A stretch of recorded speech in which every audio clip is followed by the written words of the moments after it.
அதிகாரத்தில் ஆண்டவர் ஆபிரகாமை சோதிப்பதாக சொல்லப்பட்டிருக்கிறது. முதல் வசனத்தை இரண்டாம் வசனத்தையும் வாசிக்கலாமா? இந்த காரியங்கள் நடந்த பின்பு தேவன் ஆபிரகாமை சோதித்தார். எப்படியெனில் அவர் அவனை நோக்கி, ஆபிரகாமே என்றார். அவன், இதோ அடியேன் என்றான். அப்பொழுது அவர், உன் புத்திரனும் உன் ஏகசுதனும் உன் நேசகுமாரனும் ஆகிய ஈசாக்கை நீ இப்பொழுது அழைத்து கொண்டு மோரியா தேசத்துக்கு போய் அங்கே நான் உனக்கு குறிக்கும் மலைகளில் ஒன்றின் மேல் அவனை தகனபலியாக பலியிடு என்றார். கர்த்தருக்கு ஸ்தோத்திரம். ஆண்டவர் சோதிக்கிறவரா? இந்த சோதனை என்றதான இந்த பதத்தின் ஆழ்ந்த அர்த்தங்களை கர்த்தருக்கு சித்தமானால் இன்னொரு நாள் செய்தியாக கொடுக்க நான் விரும்புகின்றேன். ஆனாலும் இன்றைக்கு அப்படி மேலோட்டமாக தொட்டு சென்று இந்த பகுதியை கொஞ்சம் தியானம் செய்யலாம் என்று விரும்புகின்றேன். Test. God tested Abraham. Test. The test comes from God. The temptation comes from the devil. Test என்பது பரீட்சை, சோதனை அல்ல. Temptation என்பது சோதனை. சோதனை எதற்காக வருகிறது? யாரால் வருகிறது? சோதனை நாம் விழுந்து போகும்படியாய் வருகிறது, சாத்தானால் வருகிறது. பரீட்சை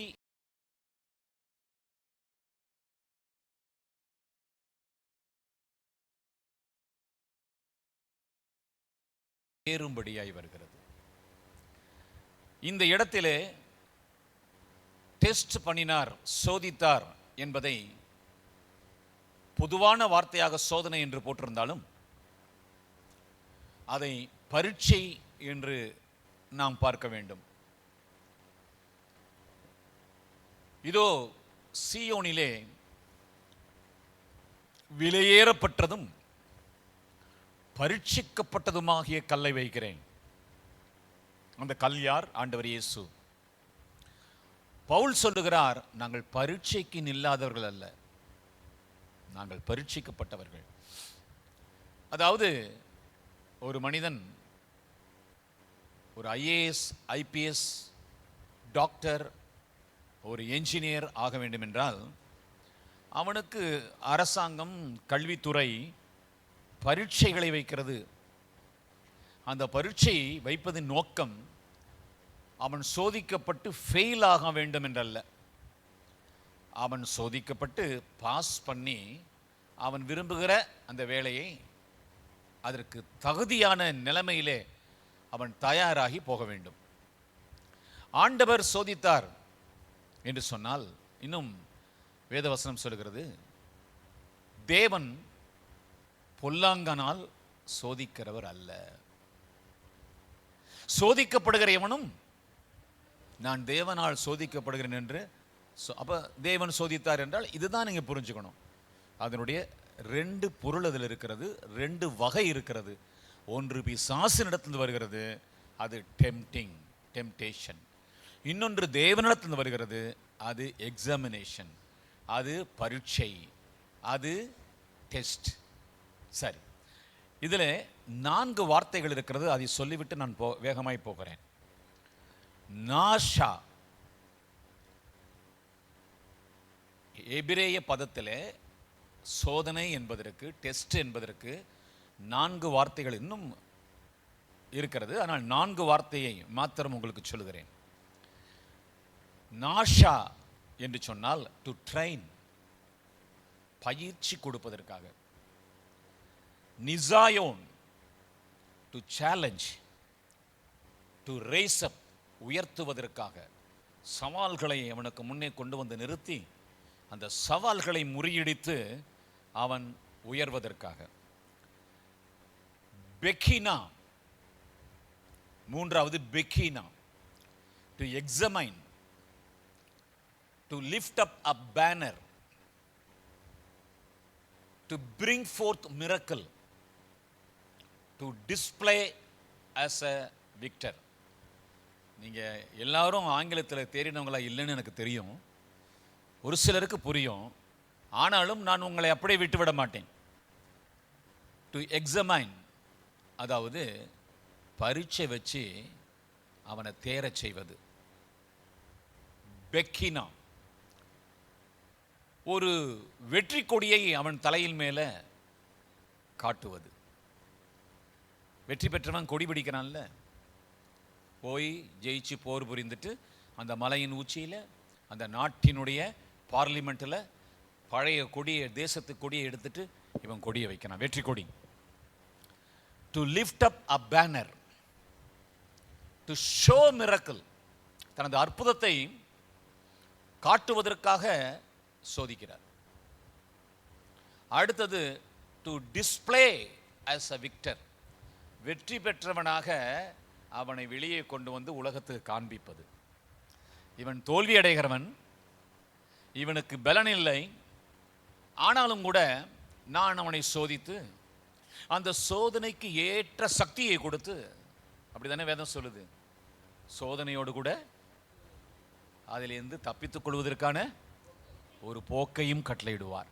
அப்போ அந்த ஹெல்ப்பையும் பண்ணி பரீட்சை நடக்கும்போது சில நேரங்களில் சில நல்ல ஆசிரியர்கள் என்ன பண்ணுவாங்க, என்னடா மொழின்னு முழிச்சிட்ருக்கிற, இதாண்டா ஆன்சர், புரியலையா அப்படின்னு யாருக்கும் தெரியாமல் காதில் சொல்லிட்டு போவாங்க, பார்த்துருக்கீங்களா?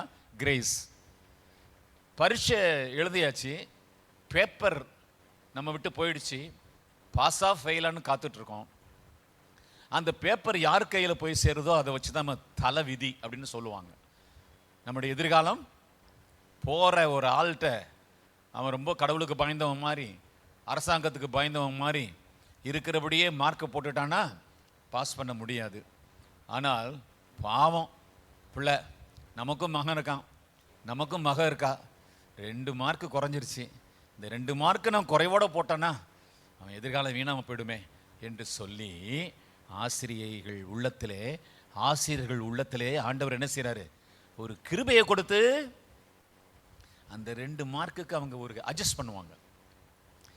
1.5 போட்டதை 2 போட்டு, 1.25 போட்டதை 2 போட்டு, அப்படியே கூட்டி கீட்டி 2 மார்க்கு போட்டு 35 மார்க்கு, அப்பா பாஸ் பண்ணியிருப்பான்ல அப்படின்னு சொல்லிட்டு மகனை போல மகளை போல நினைக்கிற நல்ல ஆசிரியர்கள் இருக்கிறாங்க. ஆகையினால இந்த காரியத்தை குறித்து சொல்லப்போனால் மெர்சி, இரக்கம், கிருபை, தயை அப்படின்னு சொல்லலாம் இல்லையா? ஆகையினால ஆண்டவர் சோதிக்கிறார், ஏன் என்ன இப்படி சோதிக்கிறாருன்னு நம்ம சொல்ல வேண்டாம். சோதிக்கிறதுக்கு காரணமே சோதனையில் வந்து ஹெல்ப் பண்ணுறதுக்காக. ஹல்லேலூயா. உன்னை ஒரு வெற்றி வீரனாக வெளியே காட்டுவதற்காக. 4வது மிவ்சான், ட்ரையல், குவிஸ், செக்கப். அதாவது ஒரு முன்னோட்டமாக ஒரு பயிற்சி கொடுத்து ஒரு ட்ரையல், அதுக்கு என்ன சொல்கிறது, ஒரு ப்ராக்டிஸ், ஒரு ரிகர்சல். சோதனை வந்துச்சுன்னா நம்ம நினைக்கிறோம், ஐயோ ஆண்டவர் சோதிக்கிறாரு அவ்வளோதான் நினைக்கிறோம். ஆனால் ஒரு ட்ரையல் பண்ணுறாரு, ஒரு முதல்ல முயற்சி பண்ணுப்பா, நல்லா ஜெயிச்சிடலாம் அப்படின்னு கடவுளே நமக்கு அனுகிரகம் பண்ணி அதை சான்ஸாக கொடுக்குறாரு. அப்போ அதில் நம்ம பலப்பட்டுட்டு அடுத்து வந்தானே செய்கிறோம், பார்த்துக்கோண்டா அது ஜெயிச்சிட்டோம்ல அப்படின்னு சொல்லிட்டு நமக்கு துணிவு உண்டாகுது. இதான் ஒரு ட்ரையல். அந்த ட்ரையலுக்கு அப்புறம் என்ன ஆகுது, ஃபைனல். எடுத்ததே ஃபைனல் கிடையாது, ட்ரையல்லே ஃபைனல் வச்சுட்டாருன்னா நம்ம எல்லாருமே போயிடுவோம். ஆனால் ட்ரையலில் ஆண்டவர் ஃபைனலாக வைக்காம ட்ரையலில் என்ன தப்பு பண்ணாலும் சீர்படுத்தி ஃபைனலாக்கிடுவார். நீங்கள் யாராவது டெய்லர் இருக்கீங்களா? இல்லை, இருக்கீங்களே, ட்ரையல் நிறைய டெய்லர்ஸ் இருக்கீங்க. அது ஆண்களை குறித்து தான் எங்களுக்கு தெரியும் இல்லையா? அதனால் சொல்ல வரோம். எங்களுக்கு என்ன பண்ணுவாங்க, பேண்ட்ஸ் ஷர்ட்ஸ் எல்லாம் தச்சுட்டு நீங்கள் ட்ரையலுக்கு வாங்க சார் அப்படிம்பாங்க. எனக்கு நேரமே இருக்காது. அந்த ட்ரையலுக்கு அப்புறம் தான் அவங்க ஃபினிஷ் பண்ணுவாங்க. என்ன பண்ணியிருப்பாங்க, தச்சிருப்பாங்க, ஆனால் நூலால் அங்கங்கே ஒவ்வொரு தையல் போட்டிருப்பாங்க. மிஷினில் ஓட்டியிருக்க மாட்டாங்க. பார்த்துட்டு மறுபடியும் போட்டுட்டு, இந்த இடத்துல கொஞ்சம் லூஸாக இருக்குது, இந்த இடத்துல கொஞ்சம் டைட் பண்ணணும், இங்கே கொஞ்சம் லூஸ் பண்ணணும், உங்களுக்கு பிடிச்சிருக்கா சார், சரியா இருக்கா, இது ட்ரையல் தான், பயப்படாதீங்க, ஃபைனல் பின்னாடி வருது அப்படின்னு சொல்லிட்டு எல்லாத்தையும் சொல்லி முடிச்சுட்டு போனதுக்கப்புறம் எல்லாத்தையும் செஞ்சு தச்சு அயன் பண்ணி நல்ல பையில் போட்டு அப்புறம் கொடுப்பாங்க. வீட்டில் வந்து போட்டு பார்த்தா அவ்வளவு ஃபிட்டிங்காக இருக்கும். இதெல்லாம் இந்த சின்ன வயசில், இப்போல்லாம் அழுத்து போச்சு. அப்போது ஒரு பேண்ட்ஸுக்கும் ஒவ்வொரு ஷர்ட்டுக்கும் நாங்கள் என்ன பண்ணுவோம், சரியாக இருக்கான்னு தவிச்சுக்கிட்டு இருப்போம். இந்த விதத்துலையும் குறைவா அப்போ அந்த வயசில் மனசு ஏற்றுக்காது. இப்போ என்ன வேணாலும் போட்டுட்டு திரிகிறோம். கர்த்தருக்கு ஸ்தோத்திரம். ஏன் இதை சொல்கிறேன்னு கேட்டால், ட்ரையல் வேற, ஃபைனல் வேற. உனக்கு சோதனை என்பது ஃபைனல் அல்ல, அது ட்ரையல். சொல்கிறாரு செக்கப்.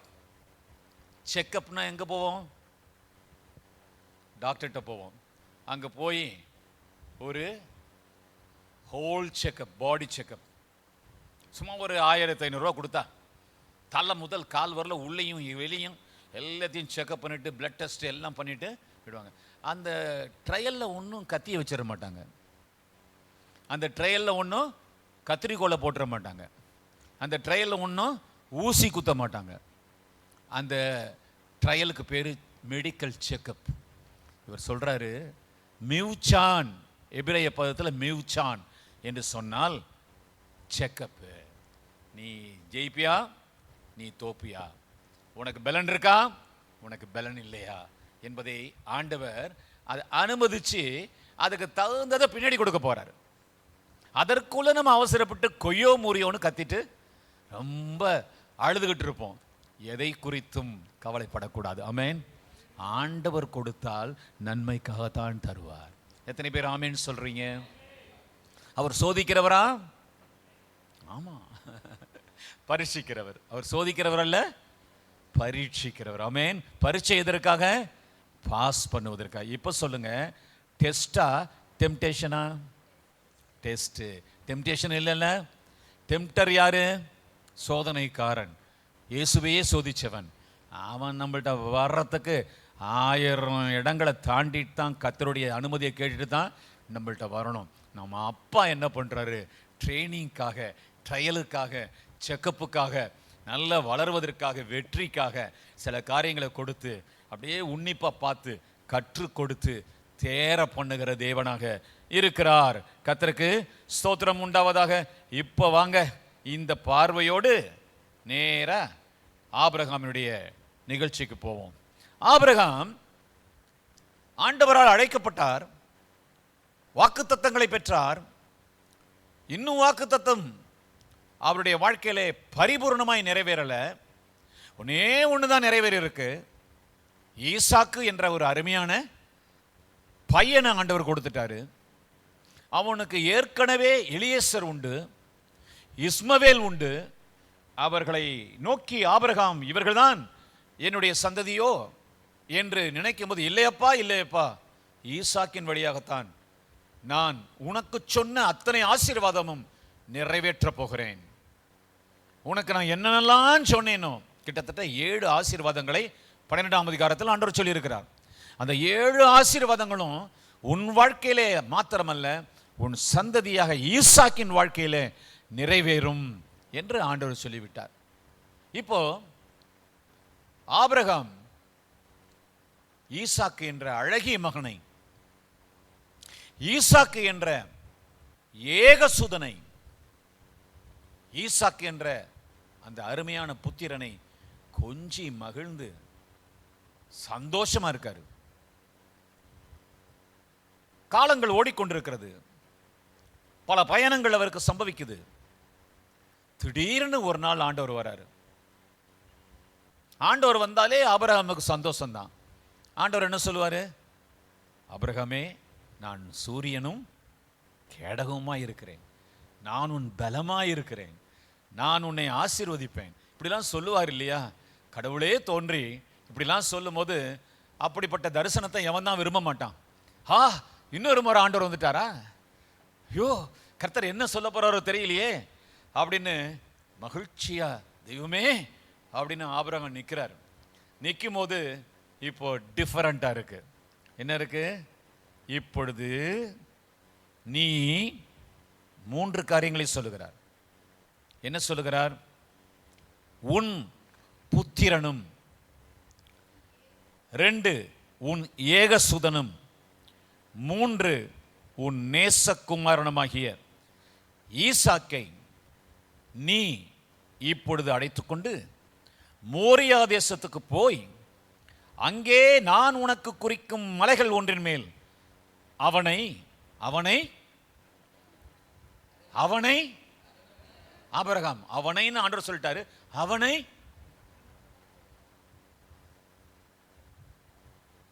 கொண்டு போய் அவனை ஒரு பெரிய ராஜாவாக முடிசூட்டு அப்படின்னு சொல்லுவாரு அப்படின்னு நினைச்சிட்டு இருக்கும்போது அவனை பலியிடுனாரு. பலியிடுவதும் எப்படி?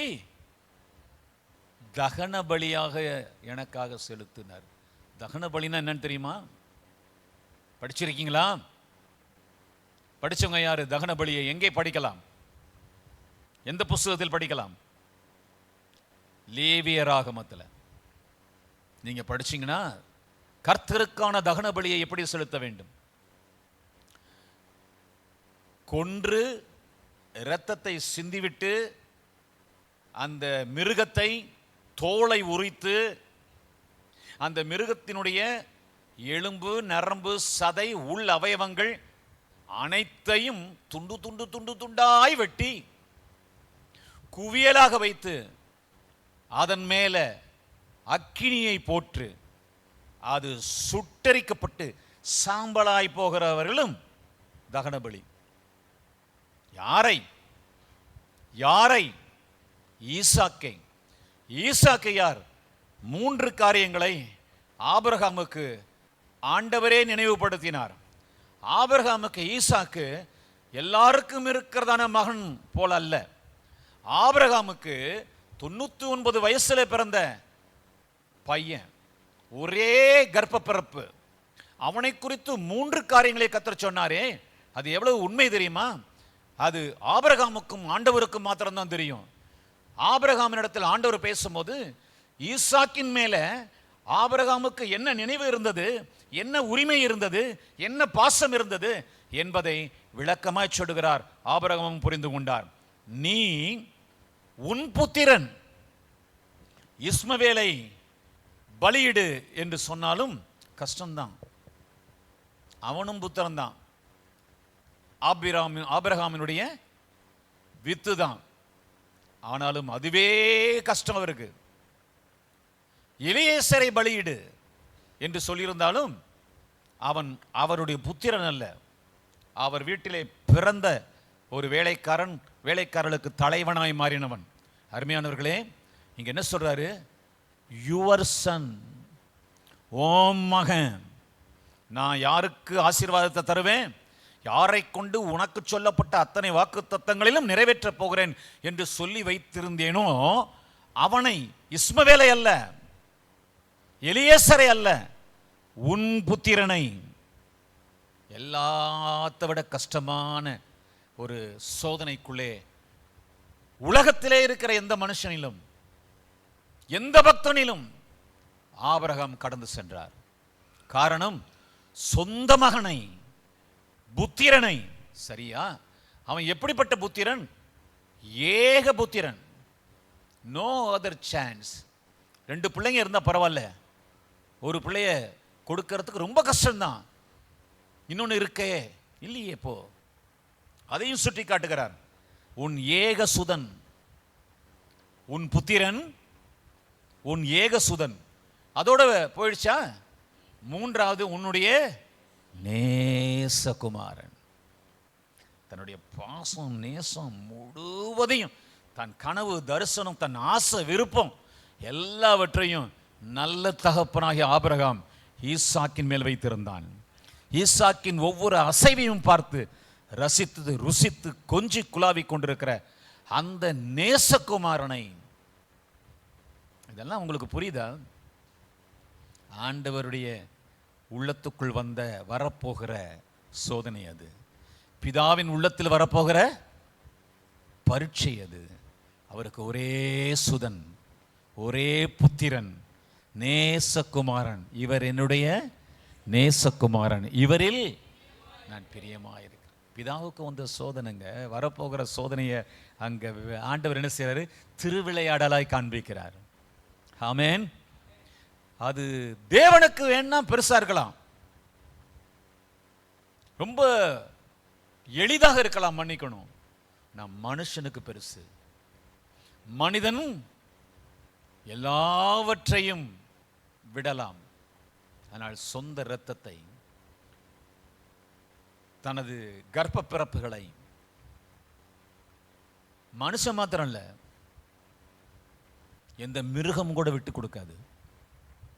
பார்த்திருப்பீங்களே, பலனற்ற சாதாரண பசு மாடுகள் தனது கன்றை சிங்கம், புலி அடித்து கொண்டு போகும்போது வீரத்தை காட்டும். பார்த்திருக்கீங்களா? சில வேளையில எனக்கே ஆச்சரியம். பைபிள் சொல்லுது ஒன்றுக்கும் பின்வாங்காத பின்னடையாத சிங்கம்னு. சில காளைகள், சில தாய் பசுக்கள், தாய் எருமைகள் தனது சொந்த கன்றை கவர்ந்து கடித்து கொண்டு போகிறதுக்கு முயற்சி பண்ணும்போது வந்து முட்டி தூக்கி எறிந்ததெல்லாம் நான் பார்த்துருக்கிறேன். வரும் வேகம் இன்னும் பாருங்களேன். கோழி அற்பமான பறவை, அவ்வளவு தூரத்துக்கு மேல பறக்க முடியாது.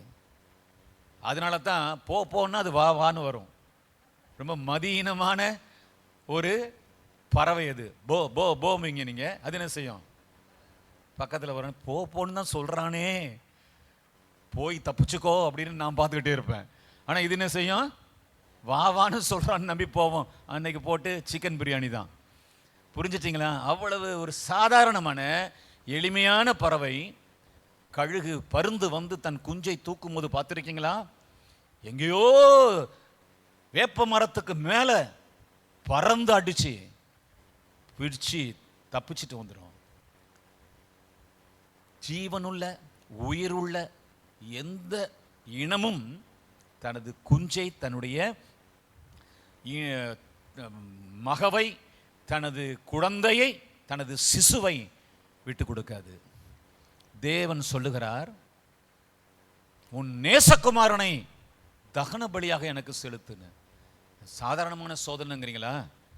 சாத்தானுடைய சோதனையே பரவாயில்லையப்பா, இந்த ஆண்டவர் அதை விட பெரிய சோதனையில் வைக்கிறாரு.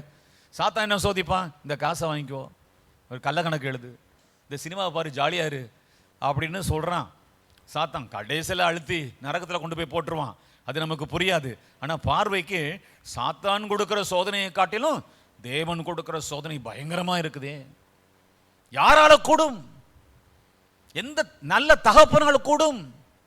எந்த தாயால் முடியும்? ஒரே குமாரன்,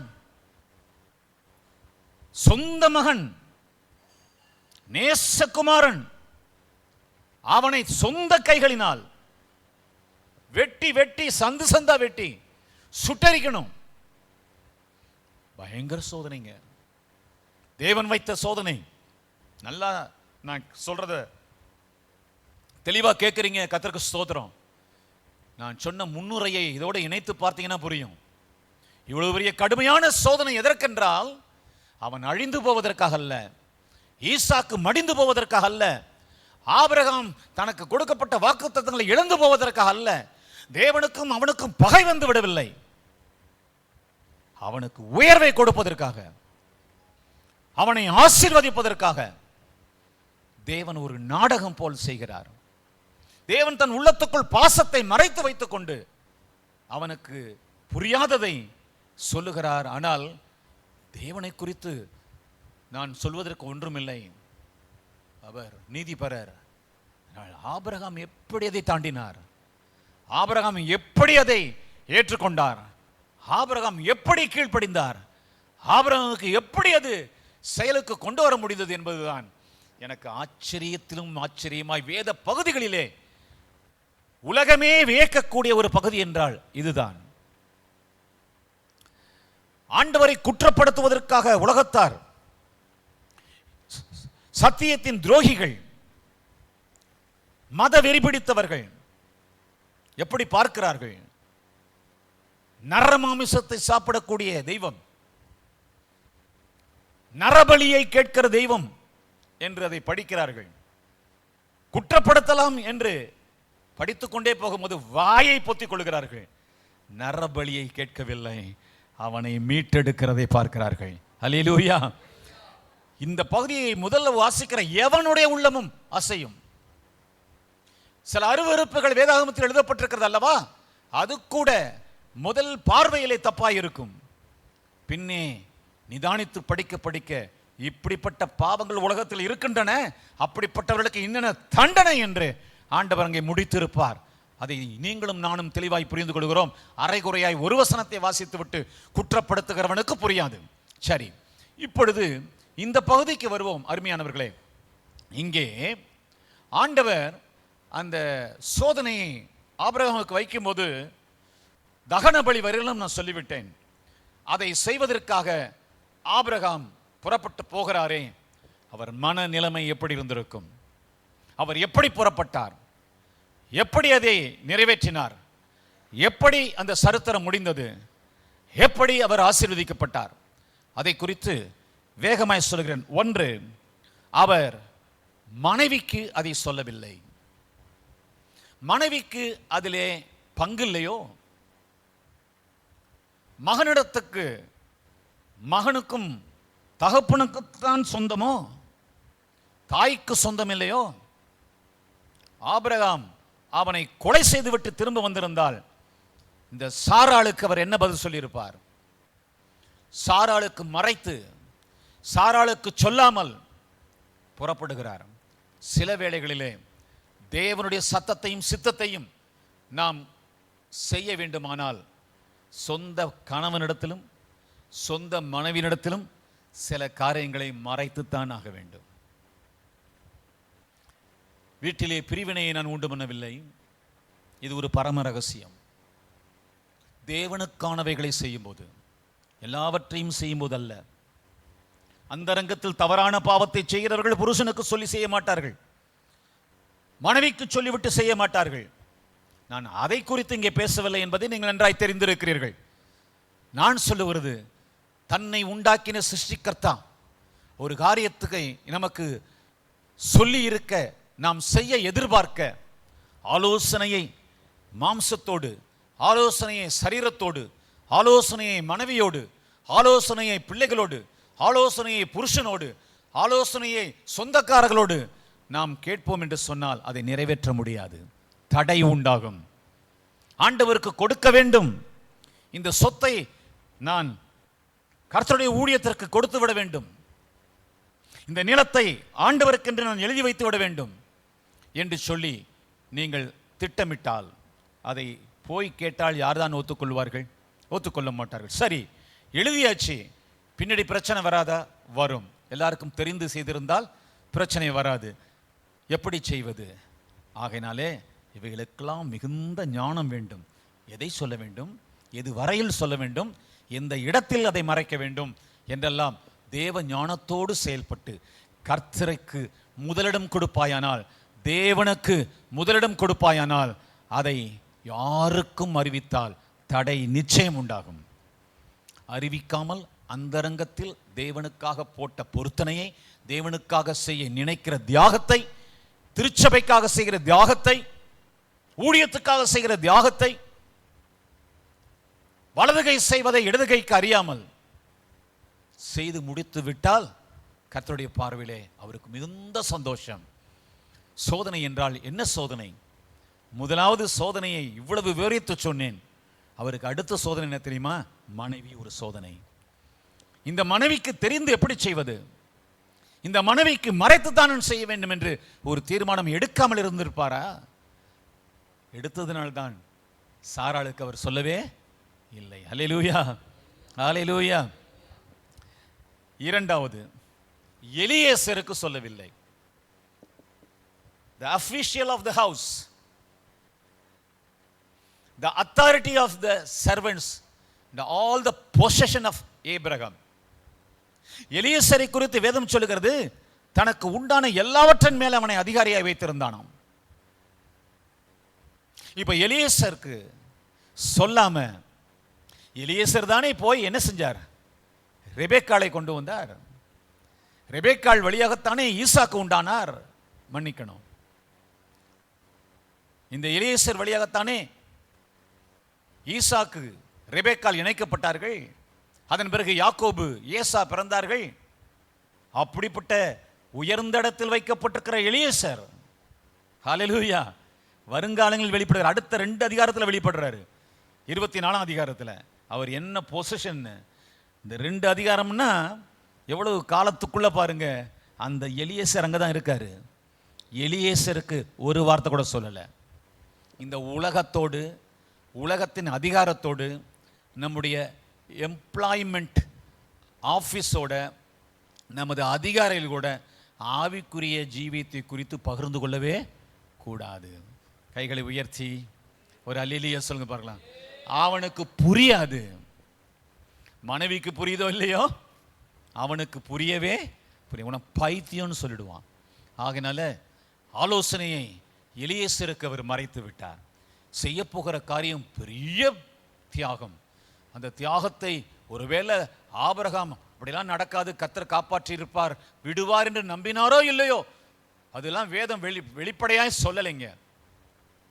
ஆனாலும் கூட எலியேசரிடத்தில் அதை பகிர்ந்து கொள்ளாத காரணம், செய்யறது ஒரு படுகொலை, தேவனுக்கென்று செய்ய போகிற ஒரு பெரும் தியாகம். அந்த தியாகத்தை குறித்து எலியேசர் சொன்னா, ஆபிரகாம் நீ பைத்தியமையா, ஆண்டவருக்கு ஒரு குழந்தையை கொடுத்தாரு, அவனை வச்சு தான் அவளை ஆசீர்வதிக்க போறாரு, அவரா சொல்லியிருப்பாரு, சாத்தான் சொல்லியிருப்பான். எலியேசர் பெரிய பக்தன், பிசாசு சொல்லியிருப்பான் அப்படின்னு கூட சொல்லி தடுத்திருக்கலாம் இல்லையா? அதனால அவர் என்ன பண்ணிட்டாருங்க, சொல்ல உங்க எல்லாத்தையும் ரகசியத்தெல்லாம் போய் உங்க பஞ்சாயத்துக்காரன், அரசியல்வாதி, நண்பன் எல்லாம் சொல்லக்கூடாது. தேவனுக்கும் நமக்கு மாத்திரம்தான். ஆமென். டேய் இனிமேல நான் சினிமா பார்க்க மாட்டேன்டா அப்படின்னு சொன்னீங்கன்னா தூக்கிட்டே போயிடுவான், உள்ளார கழுத்தை பிடிச்சி தள்ளிட்டே உள்ள கொண்டு போயிடுவான். நீ செய்யாத, நீ போகாத, நீ கிழக்க போனவன் மேற்க போ, திரும்பு, உன் வாழ்க்கையை பார்த்துட்டு அவன் ஓடட்டும். அல்லேலூயா. ஆலோசனையை கேட்டுட்டு இருக்காது. அல்லது அவன் ரட்சிப்புக்கு வருவானான்னு பாரு, இல்லைன்னா விட்டுடு. 3வது, ஈசாக்குக்கும் சொல்லவில்லை. யாருக்கு சொல்லல? சொன்னாரா?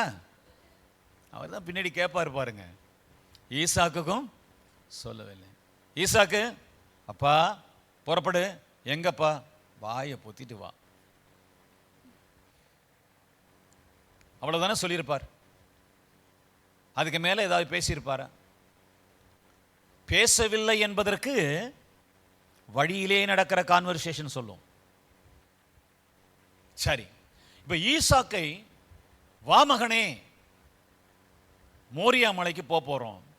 சரிங்கப்பா, என்ன இப்பொழுது எடுத்துக்கொண்டு போக வேண்டும் அப்படின்னு கேட்டிருப்பான்.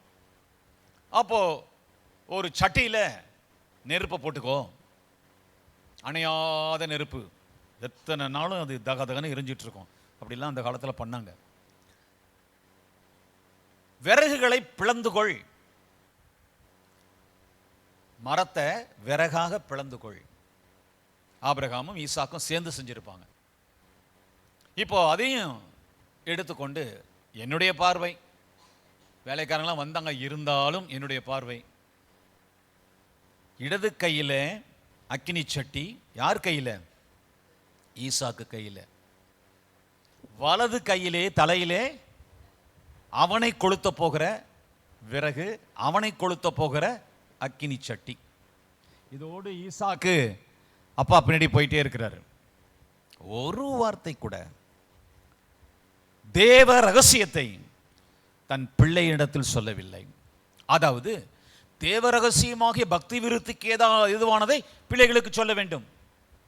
ஆனால் தேவனுக்கென்று செய்கிற அர்ப்பணங்களை பிள்ளையிடத்தில் சொன்னா என்ன செய்யும்? பைத்தியக்காரா, இஷ்டத்துக்கு நீ அதை எழுதி வச்சிருவியா? அப்ப எங்க காரியம்லாம் என்ன வருது? எங்க எதிர்காலம் வருது?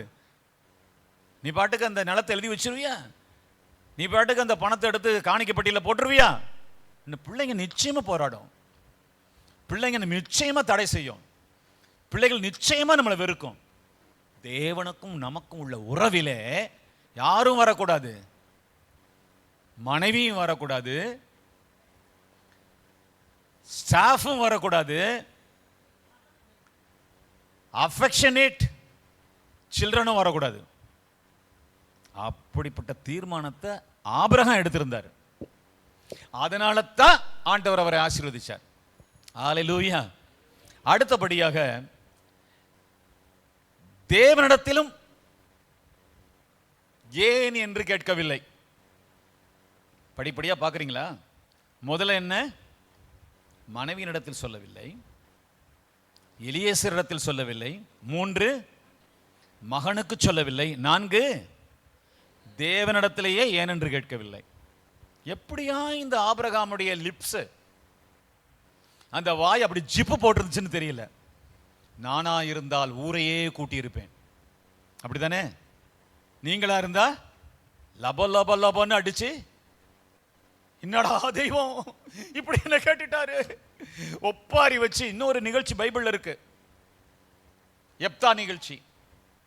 ஒப்பாரி புலம்பெல்லாம் வச்சு ட்ரம்மெல்லாம் அடிச்சு அந்த காரியம் முடிஞ்சது. அது ஆண்டவர் கேட்கல, அதனால ஆண்டவரும் தடுக்க வேண்டிய அவசியமும் இல்லை. அவனுடைய அறிவினும் மதியினும். நியாயாதிபதிகள் புத்தகத்தை நீங்க வாசிச்சு பார்த்தீங்கன்னா புரியும். இதெல்லாம் பெரிய பாடம், நீங்க தான் கேட்குறீங்க. அல்லேலூயா, கர்த்தருக்கு மகிமை உண்டாவதாக. ஆபிரகாம் நிகழ்ச்சிக்கு வருவோம். இப்போ ஆபிரகாம், ஆண்டவரே நீங்க சொன்னீங்க சரி, ஏன் ஆண்டவரே, எதற்காக ஆண்டவரே? ஒரு ஆடு போதாதா? உங்களுக்கு வேணா 100 ஆடு தரேன், அவ்வளவு இருக்கு அவர்கிட்ட. உங்களுக்கு வேணா 100 ஆடு தருகிறேன். ஏன் என் மகன்? why my son? உனக்கு புரியாது. கேட்டிருந்தா கூட சொல்லியிருப்பாரு, உனக்கு புரியாதுப்பா. why my son சொல்றீல்ல, அதே கேள்வியை நான் உங்ககிட்ட கேட்கலாம். why my beloved son? ஏன்பா என் மகன் அப்படின்னு கேட்கிறீல்ல? பிதா சொல்லியிருப்பார் ஆபிரகாமுக்கு பதில் சொன்ன, ஏன் என் மகன்னு நான் உங்கள்கிட்ட ஒரு கேள்வி கேட்கணும். இந்த உலகத்தார் மீட்கப்படுவதற்காக என்னுடைய ஒரே குமாரனை நான் கொடுக்க போகிறேன். அதற்கு நிழலாகத்தான் ஆபிரகாமே இதை நான் செய்து கொண்டிருக்கிறேன். கர்த்தருக்கு மகிமையாக ஒரு அல்லேலூயா சொல்லுவோம் பாருங்க. இவன் ஏன் என்று கேட்டிருந்தால் அன்றைக்கே இந்த வெளிப்பாடு கிடைச்சிருக்கும். ஆனாலும் கூட ஆபிரகாமுக்கு தெரியாதா? அவன் ஒரு ப்ராஃபட்னு ஆண்டவரே சொல்றாரு, அவன் ஒரு தீர்க்கதரிசிங்கிறாரு. அதனால ஆபிரகாமுக்கு தெரிந்தும் இருக்கலாம், தெரியாமலும் இருக்கலாம். ஒருவேளை அறியாத பருவமாய் இருந்தால் என் வார்த்தைகள் அதுக்கு பொருத்தமாய் போகிறது. கர்த்தருக்கு ஸ்தோத்திரம். தேவனிடத்திலும் ஏன் என்று நீ ஒரு கேள்வி கேட்கக்கூடாது. கொடு அப்படின்னு நான் சொன்னா கொடுத்துடணும். செய் என்று சொன்னால் செஞ்சிடணும். தூங்காதே, விழிக்கணும். ஜெபி, ஜெபிக்கணும். போய் சொல்லணும். ஹல்லேலூயா. ஒரு இரவு தூங்கிக் கொண்டிருக்கிறேன், 2:30 மணி. என்னுடைய பிரின்சிபல் வருகிறார். பைபிள் காலேஜில் படிச்சுட்டு இருக்கிறேன். அப்படியே டார்ச் லைட்டை சின்னதாக அடிச்சுக்கிட்டு அப்படியே இந்த டார்மெட்ரியில் வருகிறார். அங்கே வந்து கடைசியில் என்ன கண்டுபிடிச்சிட்டாரு. கண்டுபிடிச்சி லைட் அடிக்குதுன்னு அப்படி திரும்பி பார்க்குறேன். செக்கப். வெளியே வந்தோடனே, என்னோட வரியா? ஆண்டவர் எனக்கு ஒரு வெளிப்படத்தில் கொடுத்தார். இங்கே ஒரு தெரு இருக்கு, அங்கே ஒரு வீட்டு இலக்கம் இருக்கு, நம்பரை சொல்றாரு.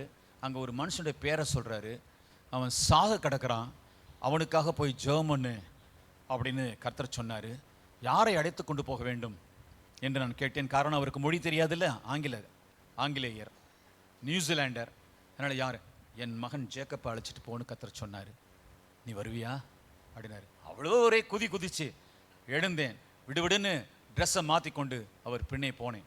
அவர் சொல்லுகிறார், இந்தியாவில் வந்து அவர் சொல்கிறாரு, இங்கே போ, லெஃப்டில் போ, ரைட்டில் போ, அந்த வீடு தான் கரெக்டாக காமிக்கிறார்.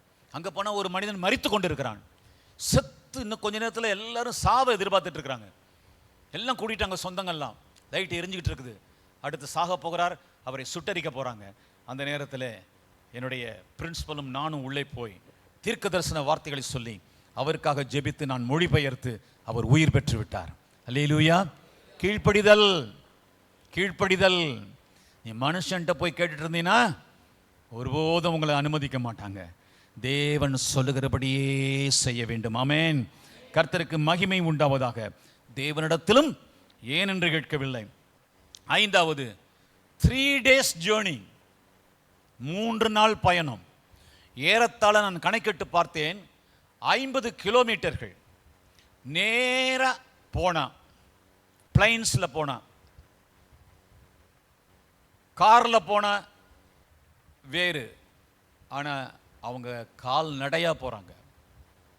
அந்த கால்நடையாய் போகிறவங்க அந்த 4 கிலோமீட்டரை 50 கிலோமீட்டரை, ஏறத்தாழ 50 கிலோமீட்டரை அவ்வளோ சீக்கிரத்தில் முடிக்க முடியாதுங்க. பள்ளம், மேடு, மலைகள், குன்றுகள், பள்ளத்தாக்குகள், காட்டுவாசிகளின் காலம், எந்த நாகரிகமும் இல்லாத காலம். அவர்கள் இப்பொழுது 3 நாள் பயணமாக போகிறார்கள். எப்பேற்பட்ட ரிஸ்க்! நீங்களும் நானும் இந்த மாதிரி கர்த்தருக்காக பயணப்படுகிறோமா? கஷ்டப்படுகிறோமா? கண் விழிக்கிறோமா? தியாகம் செய்கிறோமா? மாம்சத்தினுடைய மகிழ்ச்சியை, சந்தோஷத்தை, இளைப்பாறுதலை கெடுத்துக்கொள்ள ஆயத்தமா? விட்டு கொடுக்க ஆயத்தமா? நித்திரையை விட்டு கொடுக்க ஆயத்தமா? கர்த்தர் தாம் நம்மோடு பேசுவாராக. ரொம்ப ஈஸியா நம்ம ஆண்டவரை பின்பற்றிக்கிட்டு இருக்கிறோம். ஆனால் நமது முன்னோர்கள் அவ்வளவு ஈஸியா பின்பற்றல. ஆமென். கடினமான பாதைகள் வழியாக கடந்து போனார்கள். உள்ளத்திலே தவிப்பு, உள்ளத்திலே பாச கொந்தளிப்பு, உள்ளத்திலே பயம், நடுக்கம், உள்ளத்திலே தேவனுக்காக கீழ்ப்படுகிறோம் என்றாலும் என்ன, போய் ஒரு 500 ரூபாய் பணத்தை கொடுத்துட்டு வர போறோமா? அல்லது ஒரு 5 லட்சம் ரூபாய வித்து பொருளை கொண்டு போய் அங்க கொடுக்க போறோமா? சொந்த மகனை கொலை செய்ய போகிறோம், சொந்த கைகளால் வெட்டி அவனை தகன பலியாயிட போகிறோம். இந்த பாரத்தை, இந்த பாச துடிப்பை உள்ளே பெற்றுக்கொண்டு 3 நாள் பயணமாகிறார்கள். ஆண்டவர் இயேசு கிறிஸ்து உயிர் தழ எத்தனை நாள் ஆனிச்சு? ஒரு அல்லேலூயா சொல்லுங்க பார்க்கலாம். எல்லாம் கனெக்டட் தான். ஆமென். 3 நாள் பயணமானார்கள். கர்த்தருக்கு ஸ்தோத்திரம். கடைசியாக, அடுத்தபடியாக, பின்பு மகனோடு தனி பயணம். வேலைக்காரங்கெல்லாம் ஒரு இடத்துல நிறுத்திட்டாரு. ஆபிரகாம் கண்ணேறிட்டு பார்க்கிறார். கர்த்தர் குறித்த மலை வந்து விட்டது. மோரியா தெரியுமா உங்களுக்கு? அந்த மோரியா மலையில தான், அருகாமையில தான் கொல்கதா மலையில இயேசு சிலுவையில் அறையப்பட்டார். அந்த மோரியா மலையில தான் இப்பொழுது இருக்கிற அல்-அக்ஸா என்கிறதான மசூதி கட்டப்பட்டிருக்கிறது. அந்த மசூதிக்கு பக்கத்துல தான் அந்த நெற்களத்திலே தாவீது கண்ட, தேவதூதனை கண்ட, கர்த்தரை கண்ட அந்த அர்னோவா என்பவனுடைய அந்த நெற்களத்திலே தான் தேவாலயம் சாலமோன் கட்டினார். பெத்தேலுக்கு போவோம் வாருங்கள். யாக்கோபு, இந்த கல் கர்த்தருக்கு தூணாகும். அங்கதான் பெத்லகேம் இயேசு பிறந்தார். ஹல்லேலூயா. இயேசு பிறந்தது, இயேசு சிலுவையில் அறையப்பட்டது, இயேசு உயிர் தெழுந்தது, எல்லாம் பழைய ஏற்பாடோடு தொடர்பு உடையது. ஆமென். ஒன்று கூட சாதாரணமாக நடக்கல. இதெல்லாம் பைபிள் ஸ்டடியில் உங்களுக்கு சொல்லுவோம், இனிமையாக இருக்கும். இந்த 1 மணி நேரத்தில் நிறைய சொல்ல முடியாது. மனதில் இருக்கிறதெல்லாம், அறிந்ததெல்லாம் சொல்ல துடிக்கிறது, ஆனாலும் நேரம் நம்மை தடுக்கிறது. கர்த்தருக்கு ஸ்தோத்திரம். இங்கே பாருங்கள், மகனோடு தனி பயணம் செய்கிறார். ஒரு வார்த்தை கூட ஆபிரகாம் பேசல. சிம்சோன் வாயை திறந்து கெட்டு போனான். ஆபிரகாம் வாயை மூடி தப்பி விட்டான். ஒரு அல்லேலூயா சொல்லுங்கள் பார்க்கலாம். ஹல்லேலூயா. இவ்வளவு தூரம் 3 நாள் பயணத்திலையும் வந்தாச்சு மலை அடிவாரம்.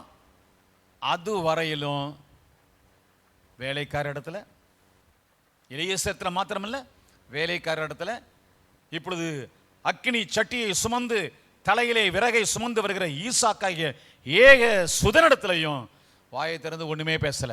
பேச ஆரம்பிச்சது யாரு? பேச ஆரம்பிச்சது யாரு? ரொம்ப நேரம் கழிச்சு, அப்பா, என்ன மகனே, நெருப்பு இருக்கு, விறகு இருக்கு, தகன பலிக்கு ஆட்டுக்குட்டி. எப்பேற்பட்ட கேள்விங்க! அவர் சாதாரணமா கேட்டுட்டாரு. ஆட்டுக்குட்டியை கொண்டு வரலையே அப்படின்னு கேட்டுட்டாரு. இவர் தான் அந்த ஆட்டுக்குட்டின்னு அவருக்கு தெரியாது. அது யாருக்கு தெரியும்? ஆபிரகாமுக்கு தெரியும். இந்த வார்த்தை ஆபிரகாம் உள்ளத்தில் எப்படி பிரதர் மோசஸ் சொல்லுங்க ஐயா, எப்படி இருந்திருக்கும்? ஆபிரகாம் உள்ளத்தில் எப்படி இருந்திருக்கும்? ஈட்டியா குத்திருக்காதா? டேய் நீ தாண்டா, அது உன்னை தாண்டா நான் வெட்ட போறேன், துட்டிச்சிருக்காதா? நீங்களாம் பாசம் உள்ள தகப்பன் மாதிரி தானே, பாசம் உள்ள தாய்மார்கள் தானே. அந்த பிள்ளையை தான் பிடிக்க போறாரு. அவன் கேட்குறான், எங்கப்பா ஆட்டுக்குட்டி? ஆட்டுக்குட்டியாடா கேட்குற?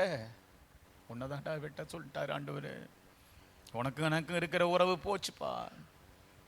உன்னை நான் அழிக்க போறேன், உன்னை சாம்பலாக்க போறேன் அப்படின்னு ஒரு மனசுல வந்திருக்குமா இல்லையா? இவைகளெல்லாம் மேற்கொண்டு ஆபிரகாம் சொல்லுகிறார், மகனே, கர்த்தர் தமது தகன பலிக்கு ஆன ஆட்டுக்குட்டியை பார்த்து கொள்வார். அல்லேலூயா. அதற்கு பேர் என்ன தெரியுமா? கர்த்தருடைய பர்வதத்தில் யெகோவா ஈரே. சொல்லுங்க எல்லாரும், யெகோவா ஈரே. கர்த்தருடைய பர்வதத்திலே பார்த்து கொள்ளப்படும். அவர் ஒன்று சொன்னார்னா அதில் அர்த்தம் இருக்கும். அவர் உன்னை கேட்டார்னா ஒரு அர்த்தம் இருக்கும். அவர் நியாயம் செய்வார். அவர் ஒரு அற்புதம் செய்வார். அவர் ஒருவேளை உன்னை கொன்னதுக்கு பின்னு கூட உன்னை உயிரோடு கொண்டு வரலாம். இதெல்லாம் அவர் உள்ளத்தில் இருந்ததா இல்லையா தெரியாது. வேதத்தில் சொல்லப்படவில்லை. மறைபொருள்கள் நாம யோசித்து பார்க்கிறோம், சிந்தித்து பார்க்கிறோம், நாம தியானித்து பார்க்கிறோம். ஓ, ஆபிரகாமுடைய மனசு, அந்த சின்ன இருதயம், தகப்பனாயிருந்து கொண்டு துடியாய் துடிக்கின்ற, சாதாரணமாய் சாமானியமாய் ஓடுகிற அந்த இருதயம் 150 200 மைல்கள் ஒரு மணிக்கு ஓடுகிற அளவில் வேக வேக வேகமாய் துடித்திருக்கும். துடியாய் அது துடித்திருக்கும். வெளியே கண்ணீரை காணவில்லை. அவன் இருதயம் அழுது கொண்டிருந்திருக்கும். எப்பேற்பட்ட சோதனை, எப்பேற்பட்ட பரீட்சை ஆபிரகாமுக்கு வைக்கப்பட்டது என்பதை எனக்கு சிந்திக்கவே முடியல. அதை குறித்து பேசுவதற்கு 3 மணி நேரங்கள் எனக்கு தேவை என்று நான் நினைக்கின்றேன். அதை ஆராய்ந்து பார்த்து, ஒரு மனிதனுக்கு இப்படிப்பட்ட கீழ்ப்படிதலா? ஒரு பக்தனுக்கு இப்படிப்பட்ட விசுவாசமா? ஒரு மனிதனிடத்தில் ஆண்டவர் இப்படி பேச முடியுமா? இப்படிப்பட்ட ஒரு காரியத்தை கர்த்தர் ஒரு மனுஷன் கேட்கத்தான் முடியுமா? அவர் கேட்ட நோக்கம் என்ன, எதை சொல்ல வருகிறார் என்று சிந்திக்க சிந்திக்க ஆழங்கள் நமக்கு விளங்குகிறது. பெரிய ரகசியத்தை இதில் வைத்துத்தான் கர்த்தர் செய்கிறார். அருமையானவர்களே, இப்பொழுது என்ன ஆகிறது? ஒரு வார்த்தையும் பேசல. 7வது மகன் கேட்ட கேள்விக்கு அவர் இருதயம் குத்தி கொள்ளுகிறது. 8வது இந்த நிலைமையில, இந்த பரிதபிக்கும் இருதயத்தோடு, இந்த பயண களைப்போடு, இந்த 3 நாள் நடந்த நடையோடு கர்த்தருக்காக அந்த இருதயம் துடித்துக் கொண்டிருக்கிறதுனால் இப்பொழுது மலை மேல் ஏற வேண்டும். வேலைக்காரர்கள்லாம் தூரம் வச்சாச்சு, எவனும் ஹெல்ப் பண்ண மாட்டான். ஒரு இடத்துல ஆபிரகாமுக்கு கால் தடுமா இருந்துச்சுன்னா ஒரு வேலைக்காரன் வந்து பிடிப்பான். இப்போ மகன் பிடிப்பானா? மகன் தலையில என்ன இருக்கு? விறகு. கையில் என்ன இருக்குது? அக்கினி. ஆபிரகாம் கீழே விழுந்து எழ வேண்டும். ஈசாக்கு அப்படி கீழே விழுந்து எழுந்திருப்பாரா? நிச்சயம் எழுந்திருப்பார். ஏனென்றால் என் ஆண்டவர் இயேசு சிலுவை என்ற மரத்தை சுமந்து போகும்போது விழுந்து விழுந்து எழுந்தார். அல்லேலூயா.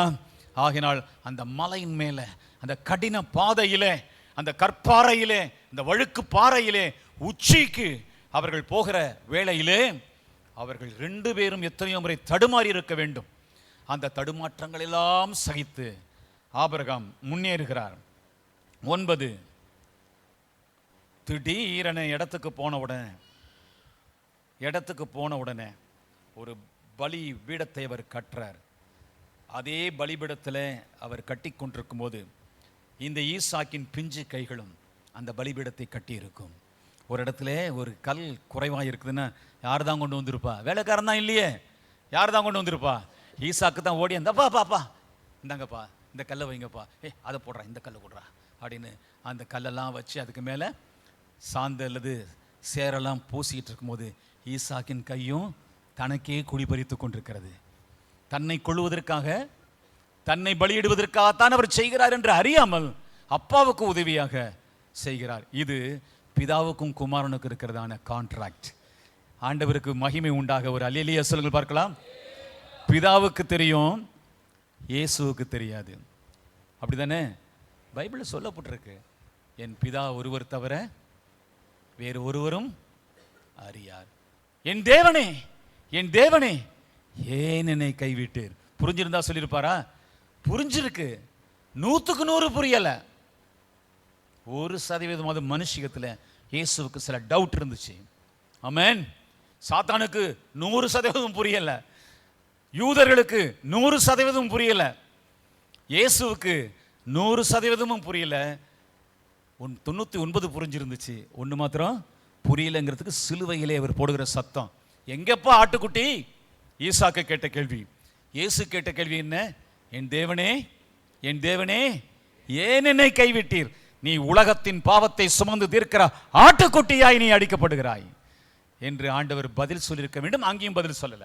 கர்த்தருக்கு ஸ்தோத்திரம். அடுத்தபடியாக மலை மீது ஏறி பலிபீடத்தை கட்டி 9வது கப்புன்னு அவனை பிடிச்சிட்டாரு. திடுக்கிடுகிறான் ஈசாக்கு. அவனை பிடித்த உடனே, முன்னாடியே கயிறெல்லாம் கொண்டு போயிருக்காரு பாருங்க. மலையில கயிறு கிடைச்சிருக்குமா? அவனை கட்டுறதுக்கு, அவன் தப்பி போகாம இருக்கிறதுக்கு ஏற்ற கயிறுகளை வீட்டிலேயே தயார் பண்ணி எடுத்துட்டு வந்துட்டார். எடுத்து அவனை பிடிச்சு கட்டி, இயேசுநாதரை பிடித்து கட்டி அவர்கள் அங்கே அரண்மனைக்கு அனுப்பினார்கள். பிரதான ஆசாரியரிடத்திலும் அனுப்பினார்கள் என்று வேதத்தில் பார்க்கிறோம். ஈசாக்கை பிடித்து கட்டுகிறார் ஆபிரகாம்.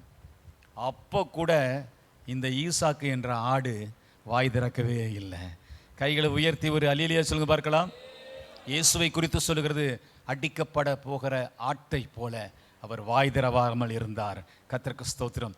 ஈசாக்கு அப்படியே அமைதலாய் கையை கட்டும்போது கேட்ட கேள்விக்கு பதில் தெரியுதுப்பா. ஆட்டுக்குட்டி எங்கன்னு கேட்டேன்ல, நான் தானா அது? அப்பா நீங்க இப்படி செய்யலாமா? அப்பா இப்படிதான் இயேசுநாதர், இப்படிதான் பிதா, இப்படிதான் கடவுள் கேட்பாரப்பா? யோசிக்க கூடாதப்பா. என்னப்பான்னு அவன் கண்களால் பேசி கொண்டிருக்கிறான். அவன் வாய் திறக்கவில்லை. அவனுடைய முகம் ஆபிரகாமின் முகத்தை உற்று நோக்கி பார்க்கிறது. ஆபிரகாமின் கண்கள் ஈசாக்கின் கண்களை உற்று நோக்கி பார்க்கிறது.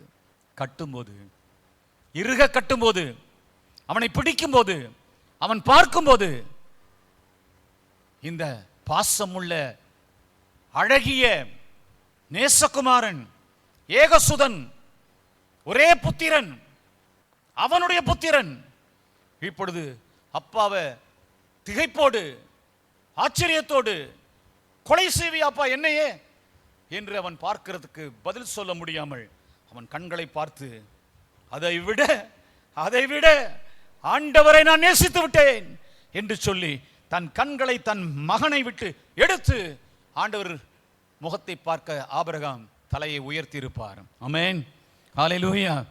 அதை சகிக்க முடியாமல், அது இந்த பாசத்தை தாண்ட முடியாமல், அதை விட பெரிய பாசம் எனக்கு கடவுள் மேல இருக்கு என்று சொல்லி தன் கண்களை வானத்துக்கு நேராய் ஏறெடுத்துத்தான் தன்னுடைய மாம்சத்தை, தன் இருதயத்தை, தன் பாசத்தை எல்லாம் அடக்கி கொண்டு அவனை கட்டி தூக்கி பலிபீடத்தின் மேல வச்சிட்டாரு. கர்த்தருக்கு ஸ்தோத்திரம். 10வது கத்தியை ஓங்கிவிட்டார். கத்தியை ஓங்கிட்டார். ஆபிரகாம் திருவிளையாடல் செய்யல, தேவன் கூட திருவிளையாடல் செய்து கொண்டிருக்கிறார். ஆபிரகாமோ கடவுளை நம்பின பக்தர்களிலேயே உயர்ந்தவர். ஆமென். அவர் நாடகம் செய்யவில்லை, அவர் நடிக்கவில்லை, அவர் யதார்த்தமாய் இருக்கிறார். அவர் ஆண்டவருடைய சொல்லுக்கு அப்படியே கீழ்ப்படுகிறார். அவர் ஆயத்தமாகிவிட்டார். தியாகத்தின் உச்சி ஆபிரகாம், தியாகத்தின் சிகரம் ஆபிரகாம். நான் ஒன்று சொல்லுவேன், மோரியா மலை சிகரத்தின் மேலே ஆபிரகாம் ஏறவில்லை. ஆபிரகாம் ஏறியது தியாகத்தின் சிகரத்தின் மேலே. அல்லேலூயா. நீ ஆண்டவரை நேசிச்சினா எதையும் தூக்கி எறிவ. ஆமேன் சொல்ல மாட்டீங்களே? ஆமேன். ஏனென்றால் மதவெறி அல்ல. இவர் நல்ல தேவன், இவர் நியாயமுள்ள தேவன், இவர் நீதி உள்ள தேவன், இவர் தகுதியான தேவன். அவ்வளவு எனக்கு செஞ்சிருக்கிறாரு. ஆமென். அவருக்காக நான் எதையும் கொடுக்கலாம். கர்த்தருக்கு மகிமை உண்டாவதாக. கத்தியை ஓங்கி விட்டார். கர்த்தர் தடுக்காமல் இருந்தால் எத்தனை செகண்டுங்க? விஷயம் தெரிஞ்சவங்க சொல்லுங்க. அப்படி ஓங்கியாச்சு, கீழே விழுறதுக்கு எத்தனை செகண்டு? எங்கள் வீட்டில் ஒரு பைப்பு இருக்குது, அதில் தண்ணி திறந்தா உடனே வராது. அது என்ன நம்பி கரெக்டாக 10 செகண்ட் ஆன உடனே தான் அந்த பைப்பில் தண்ணி வருது. கொஞ்சம் ஏதோ அடைப்பு இருக்கு போல. பாருங்க, இந்த 10 செகண்ட் கூட கிடையாதுங்க. கையை ஓங்கியாச்சு, கீழே இறக்கிறதுக்கு எத்தனை செகண்ட் பிரதர்? நீங்க போடுங்க பார்க்கலாம். 1 செகண்ட். எத்தனை செகண்ட்? ஒரே வினாடியில் ஒரு சதக்குன்னு ஒரு குத்து, கழுத்தை நோக்கி துடியாய் துடித்து ஈசாக்கு மரித்து போயிருக்க வேண்டும். இந்த நேரத்தில் இந்த ஒரு நொடியில் வரையிலும் இந்த ஆண்டவர் பேசுறான்னு. இந்த ஆண்டவர் எப்படிப்பட்ட ஆண்டவர் அவரு? ஏங்க, கத்தியை எடுக்கும் போதே பேசியிருக்கலாம், கட்டும் போதே பேசியிருக்கலாம். என்ன சோதனையா அது? பரீட்சை வச்சாருன்னா சரியா வைப்பாரு. ஆமென். என் ஆண்டவர் பரீட்சை வைக்கிறத போல இந்த உலகத்துல எவனும் வைக்க முடியாது. ஆமென். அவர் வைக்கிறார் பாருங்க, ஒரே ஒரு செகண்ட் தான். ஓங்கின கையை ஆபிரகாமேன்னு சொல்லி தடுத்தாரு பாருங்க. அப்படி பார்க்கிறாரு. நான் நினைக்கிறேன் ஆபிரகாமே அப்படின்னு சொல்லாம ஆண்டவர் ஈசாக்கைன்னு சொல்லியிருந்தா என்ன இருக்கும்? யோசிச்சு பார்த்தீங்களா? ஈசாக்கேனா இவர் போட்டிருப்பாரு, அல்லது ஈசாக்கு என்ன பண்ணியிருப்பாரு? ஆண்டவர் ஈசாக்கேன்னு என்ன ஆண்டவரேன்னு பிறண்டு இருந்தாருன்னா மலையிலேருந்து உருண்டு கூட ஓடி இருக்கலாம். அல்லது அவர் பிடிக்கும் போதே கிளப்பயல அப்படின்னு ஒரு தள்ளு தள்ளி மலையிலேருந்து உருட்டி மண்டை உடைஞ்சு சாவு, என்னையா பார்த்த அம்மா அம்மா சாராமா அப்படின்னு வீட்டுக்கு ஓடி போயிருப்பான், இந்த காலத்து பையனா இருந்தா. ஆனால் அவன் என்ன பண்ணுறான்? ஆபிரகாமை சொல்றதா ஈசாக்க சொல்றதா என் ஆண்டவரை சொல்றதா எனக்கு ஒண்ணுமே புரியல. நீங்க தான் மாட்டிக்கிட்டீங்க இன்னைக்கு. அல்லேலூயா. கர்த்தருக்கு ஸ்தோத்திரம் உண்டாவதாக. அருமையானவர்களே, இந்த ஆண்டவர் ஏற்ற வேளையிலே பேசுகிறவர். ஆமென். முன்ன ஒரு செகண்டும் பேச மாட்டாரு, பின்ன ஒரு செகண்ட் பேச மாட்டார். முன்ன ஒரு செகண்டும் வேலை செய்ய மாட்டாரு, பின்ன ஒரு செகண்ட் வேலை செய்ய மாட்டார். சரியான நேரத்திலே சரியான வினாடியிலே சரியாக பேசுகிறவர் என் ஆண்டவர். கைகளை கொட்டி கர்த்தரை துதிப்போம். ஆபிரகாமே, பிள்ளையாண்டான் மேல உன் கையை, கத்தியை போடாதேன்னு சொன்னாரா, கையை போடாதேன்னு சொன்னாரா? அதனுடைய அர்த்தம் என்ன? கத்தி கொலை செஞ்சிருச்சுன்னு கோர்ட்டில் என்ன செய்ய மாட்டாங்க? கத்திக்கு தண்டனை கொடுக்க மாட்டாங்க. ஐயா, யாருக்கு தண்டனை கொடுப்பாங்க? கத்தி கொலை செய்யறதுக்கு யாரு காரணம்? கத்தியை எடுத்தவன் காரணம், அவனுக்கு தான் தண்டனை, இல்லைங்களா? அதனால தான் உன் கையை நீ குற்றவாளியாக போகாதபடிக்கு உன் மகன் மேல கையை போடாதப்பா என்று சொன்னார். அதனால தான் ஆண்டவர் ஒப்பு கொடுத்தாலும் இயேசுநாதரை சிலுவையில் அறைஞ்சது யாரு? சொந்த ஜனங்களாகிய யூதர்கள். ஆண்டவரே அடிக்கல, ஆண்டவர் ஒப்பு கொடுத்தார். விடுதலையும் செய்யலாம், கொலையும் செய்யலாம். இதுதான் வேதத்தின் தாற்பயம். நீ பாவமும் செய்யலாம், ஆண்டவருக்காக பரிசுத்தமும் நடக்கலாம். நன்மையும் அங்கே உண்டு, தீமையும் அங்கே உண்டு. நன்மையும் தீமையும் அறியத்தக்க கனி என்று அங்கே பார்க்கிறோம். ஆகையினால நாம எல்லாரும் இந்த பாடங்களை கற்றுக்கொள்ள வேண்டும். நாம் கீழ்ப்படியலாம், கீழ்ப்படியாமல் போகலாம். நாம் கொடுக்கலாம், கொடுக்காமல் போகலாம். நாம் ஜெபிக்கலாம், ஜெபிக்காமல் போகலாம். ஆனாலும் நாம் எதை செய்ய வேண்டும் என்று ஆண்டவர் விரும்புகிறாரோ அதை செய்து விட்டால் வெற்றி அடைந்து விட்டோம், பாஸ் பண்ணி விட்டோம், சோதனையில் ஜெயித்து விட்டோம். கர்த்தருக்கு மகிமை உண்டாவதாக. ஈசாக்கு இப்பொழுது கர்த்தருடைய சத்தத்தை கேட்டானா? ஆபிரகாம் தான் கேட்டாரா? ஆபிரகாமேன்னு சொன்னார்ல, அப்போ ஆபிரகாமு காதில் மாத்திரம் விழுந்துச்சா, ஈசாக்கு காதில் விழுந்துச்சா? நீங்கள் புதிய ஏற்பாட்டை சோதித்து பார்த்தாலும் தெரியும்.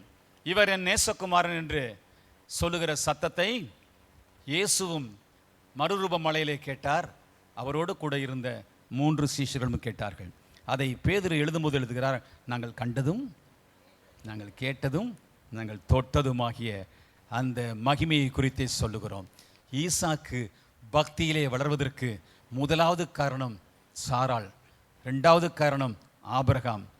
அதை விட கர்த்தருடைய சத்தத்தை முதலாக ஈசாக்கு கேட்டது பலிபீடத்திலே. ஆமென். அவன் தன்னை அர்ப்பணித்த போது கர்த்தருடைய சத்தத்தை ஆபிரகாமை கூப்பிட்டதுனால அந்த சத்தத்தினால் கவர்ந்து இழுக்கப்படவில்லை என்று சொல்ல முடியாது. ஆமென்.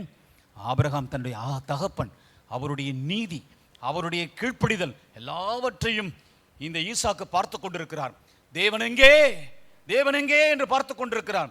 முன்ன இருந்த நிலைமை வேற, இப்ப பலிபீடத்தில் கட்டப்பட்டிருக்கிற நிலைமை வேற. அவன் கண்கள் மூடப்படவில்லை, அவன் கண்கள் எல்லாவற்றையும் பார்க்கிறது. அவன் காதுகள் மூடப்படவில்லை, அவன் காதுகள் எல்லாவற்றையும் கேட்கிறது. ஆபிரகாம் கத்தியை ஓங்கிவிட்டார். ஈசாக்கு சரி நான் தொலைந்தேன் என்று சொல்லும்போது ஆபிரகாமே என்று சொன்னார். அந்த சத்தத்தை கேட்ட ஈசாக்கு, அந்த இனிய சத்தத்தை கேட்ட, அந்த ஏற்ற காலத்து வார்த்தையை கேட்ட, சரியான நேரத்தில் பேசின தேவ சத்தத்தை கேட்ட ஈசாக்கு இப்பொழுது அடுத்தபடியாய் கேட்கிற வார்த்தை என்ன தெரியுமா? உன் பிள்ளையாண்டான். ஆண்டவருக்கு ஆபிரகாமை குறித்து மாத்திரம் கவலை இல்லை, ஈசாக்காகிய என் மேலையும் கவலை இருக்கிறது, பொறுப்பு இருக்கிறது. அவர் என்னை நேசிக்கிறார் என்று பலிபீடத்திலே கற்றுக்கொண்டார் ஈசாக்கு. ஈசாக்கின் பயபக்திக்குரிய தேவன்.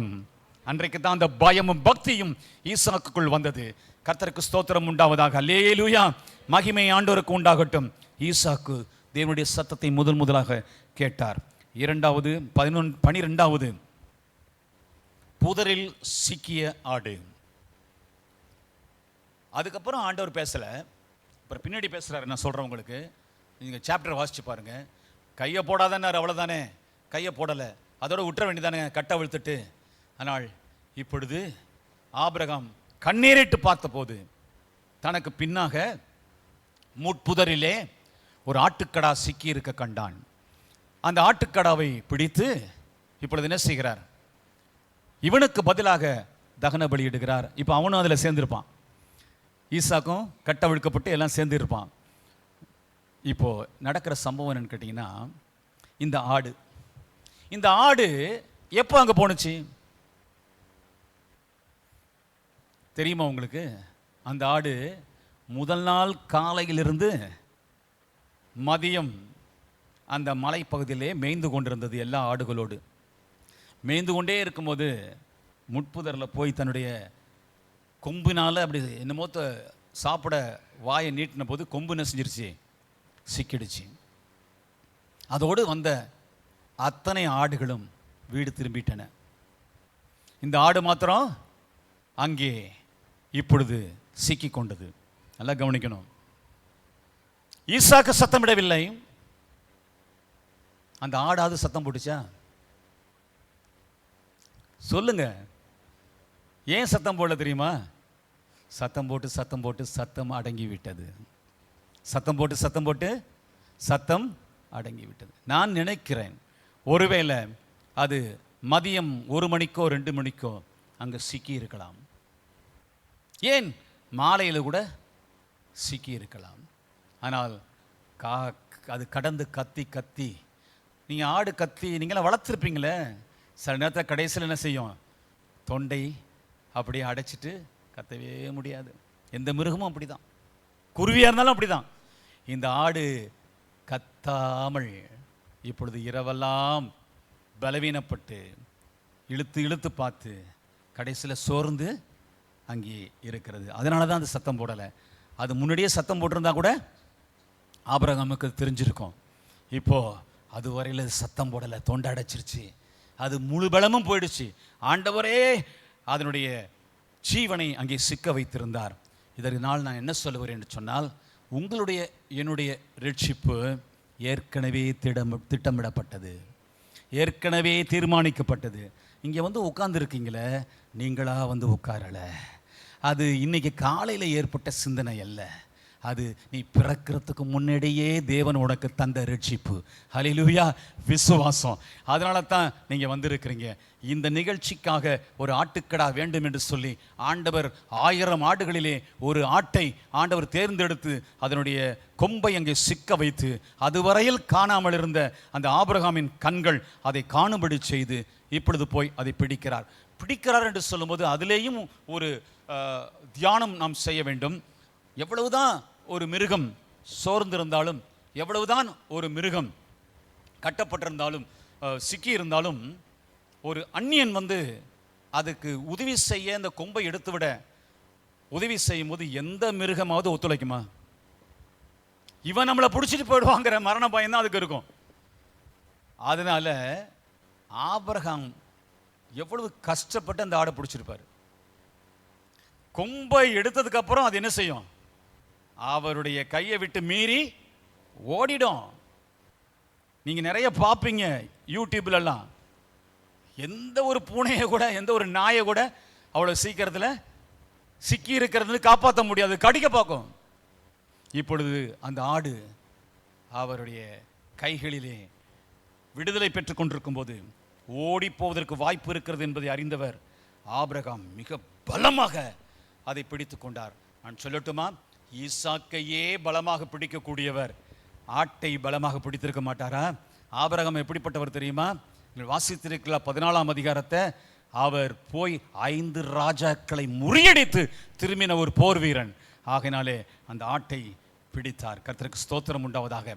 ஆட்டை பிடித்து இப்பொழுது அந்த ஆட்டை தகன பலி செலுத்தும் போது ஈசாக்கும் ஆபிரகாமும் சேர்ந்து அதை தோல் உரித்து செய்யும் போது ஈசாக்கு அப்படியே நடுங்கியிருப்பான் இல்லையா? இது நமக்கு நடந்திருக்க வேண்டியதுடா, இப்படித்தான் என் தோலை உரிச்சிருப்பாங்க, எங்க அப்பா இப்படிதான் என் தோலை உரிச்சிருப்பாரு, எங்க அப்பா இப்படிதான் என்ன ஐயோ கண்டம் கண்டமா வெட்டுறாரு, இப்படிதான் என்ன வெட்டி இருப்பாரு.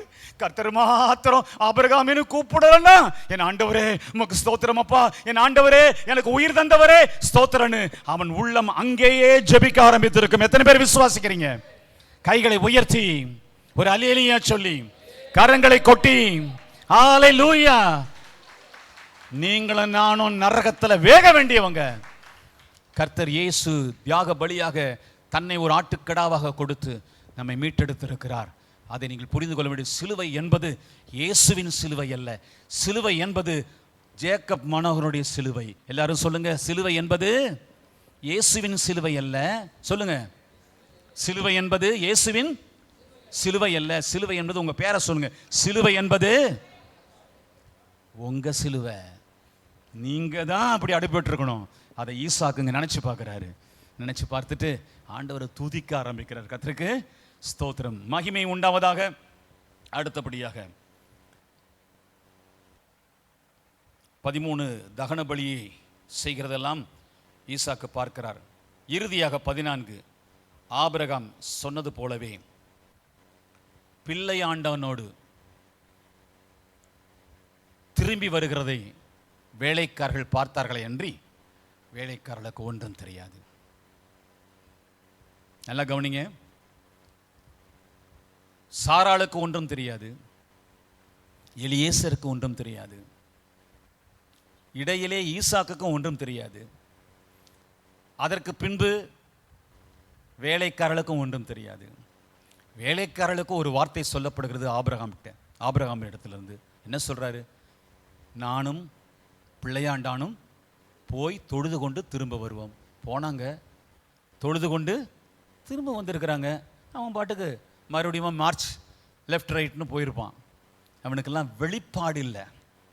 வெளிப்பாடு இல்லாத அநேகர் நம்மோடு இருப்பாங்க. அவங்களுக்கு இதெல்லாம் புரியாது.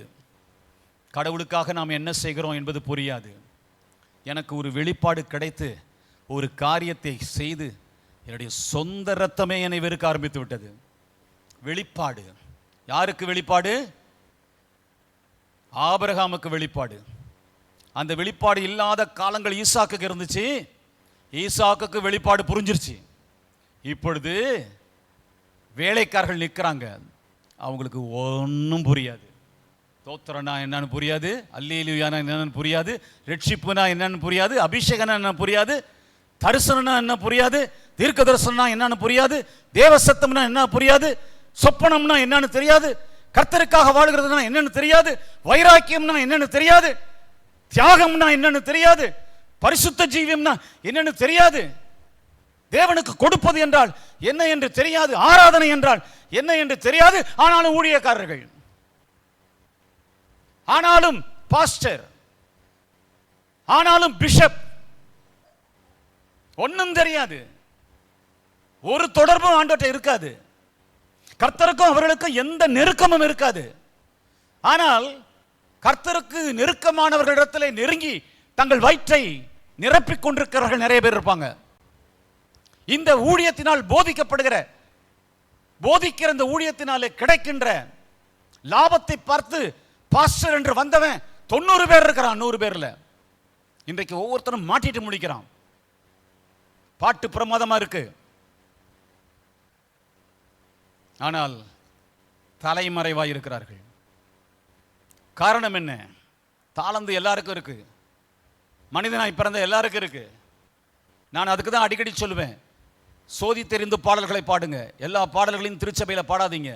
பாடலா இல்லை, வாழ்க்கையில் இல்லாதவன், சாட்சி இல்லாதவன் சிறப்பான பாடல்களை பாடுகிறான் என்று சொல்லி அந்த பாடல்களை பாட வேண்டுமா என்ற ஒரு கேள்வி எனக்கு உண்டு. அவர்கள் மேல் பகை இல்லை, அவர்களுக்காக ஜெபிப்போம். தேவனிடத்தில் அவர்கள் வந்து மன்னிப்பு பெற்று ஆசீர்வதிக்கப்பட்டு கர்த்தருடைய பிள்ளைகளாய் மாறி கர்த்தருக்காக இன்னும் வல்லமையாக பயன்படுவாங்கன்னா நம்ம விட சந்தோஷப்படுறவங்க யாரும் இல்லை. ஆனால் தவறான ஒரு முன்மாதிரியை, தவறான ஒரு வழிகாட்டுதலை செய்கிறவர்களை நாம் என்கரேஜ் பண்ணக்கூடாது. நம்முடைய சந்ததிகள் கெட்டு போயிடும்.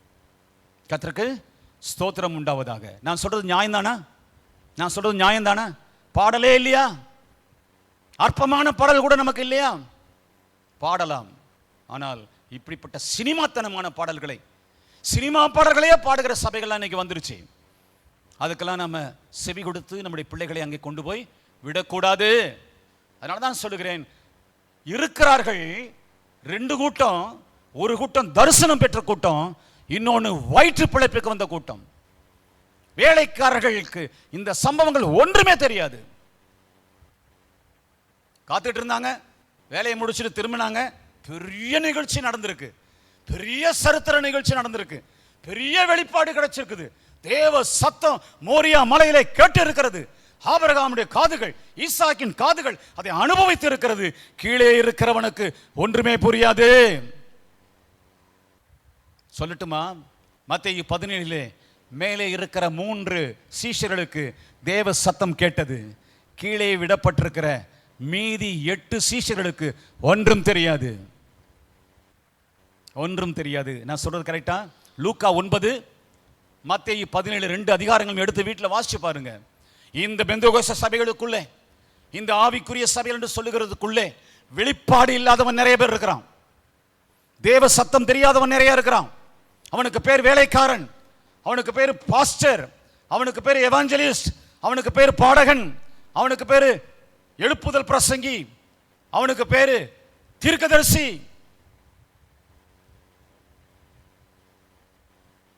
இந்த வேலைக்காரர்களோடு நான் முடிக்கிறேன். இன்னும் தியானம் பண்ண இங்கே ஏராளம் கொட்டி கிடக்கிறது. கர்த்தர் உங்கள் கண்களை திறப்பாராக. கர்த்தர் உங்களை ஆசீர்வதிப்பாராக. நாம் எல்லாரும் எழுந்து நின்று ஜெபிப்போமா? Thank you, Holy Spirit. Hallelujah. Thank you, Holy Spirit. Hallelujah. அன்பு சகோதரர் மோசஸ், நீங்க வாங்க, ஜெபம் பண்ணுங்க, வாங்க.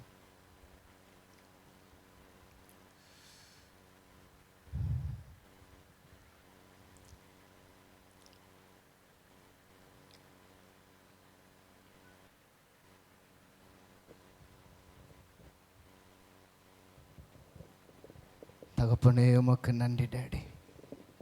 தேவன் இந்த நாளில் எங்களோடு கூட நீங்கள் பேசி கொண்டிருக்கிறீங்க. உங்களுடைய வார்த்தை தீர்க்க தரிசனமாக கடந்து கொண்டு இருக்கிறது டாடி. அருமையான தேவ மனுஷன் மூலியமாக அந்த நாளில் கர்த்தர் எங்களோடு கூட நீங்கள் பேசுனீங்களே, அந்த அன்பை நாங்கள் நினைக்கிறேன் டாடி. நாங்கள் சுமக்க வேண்டிய சிலுவையை, நாங்கள் பட வேண்டிய பாடுகளை எங்களுக்காக தகப்பனே சிலுவையில் சுமந்தீரே. எங்களுக்காக நீ பட்ட பாடுகளை நினைக்கிறேன் டாடி. எங்களுக்காக நீ சிந்தின ரத்தத்தை நினைக்கிறேன் டாடி. எங்களுக்காக உம்முடைய மாம்ச சரீரம் பிக்கப்பட்டது, எங்களுக்காக உம்முடைய மாம்ச சரீரம் கிழிக்கப்பட்டது. ஆடியில திராட்சை ரசம் உழுவப்படுகிறது போல உம்முடைய மாம்ச சரீரத்தை எங்களுக்காக பிக்க ஒப்பு கொடுத்தீரே. அந்த கல்வாரி அன்பை நாங்க நினைக்கிறோம் ஆண்டவரே. நீர் எங்களுக்காக பட்ட பாடுகளை நினைக்கிறோம் ஆண்டவரே. நீர் எங்களுக்காக சிந்தின அந்த ரத்தத்தை நினைக்கிறோம் ஆண்டவரே. அந்த அன்புக்காக மக்கள் நாங்கள் நன்றி செலுத்தும். நீர் எங்களை எந்த அளவுக்கு நேசித்திருப்பீரானா, நீர் எங்கள் மேல எந்த அளவுக்கு அன்பு வைத்திருப்பீரானா, தம்முடைய ஒரே பேரான குமாரான அந்த சிலுவையில் அடிக்க ஒப்பு கொடுத்தீரு, அந்த சிலுவையில் நொறுக்க ஒப்பு கொடுத்தீரு, அந்த சிலுவையில் பிக்க ஒப்பு கொடுத்தீரு. அந்த அன்பை நினைக்கிறேன் டாடி, அந்த தியாகத்தை நினைக்கிறேன் டாடி, அந்த பாடுகளை நினைக்கிறேன் டாடி. நன்றி அப்பா, நன்றி அப்பா, நன்றி அப்பா. இந்த நாள் நம்முடைய வார்த்தையின் மூலியமா கர்த்தர் எங்களோடு கூட பேசி கொண்டிருக்கிறேன். நம்முடைய வார்த்தையை தேவன் எங்களுக்கு பிட்டு கொடுத்து எங்களுடைய கண்களை திறந்து கொண்டிருக்கிறேன். மக்கள் நன்றி டாடி, மக்கள் நன்றி டாடி, நன்றி டாடி. நம்முடைய வார்த்தை எங்களோடு கூட பேசி கொண்டிருப்பதற்காக மக்கள் நன்றி.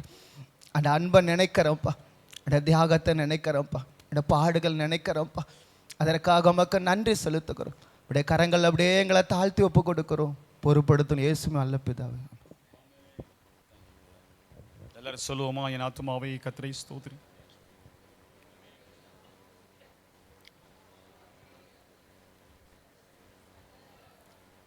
கர்த்தர் உங்களை ஆசீர்வதித்து காக்க கடவர்.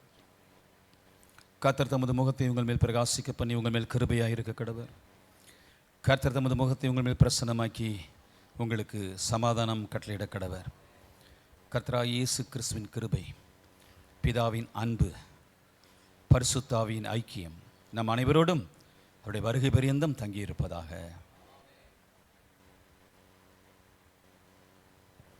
Praise the Lord. God bless you.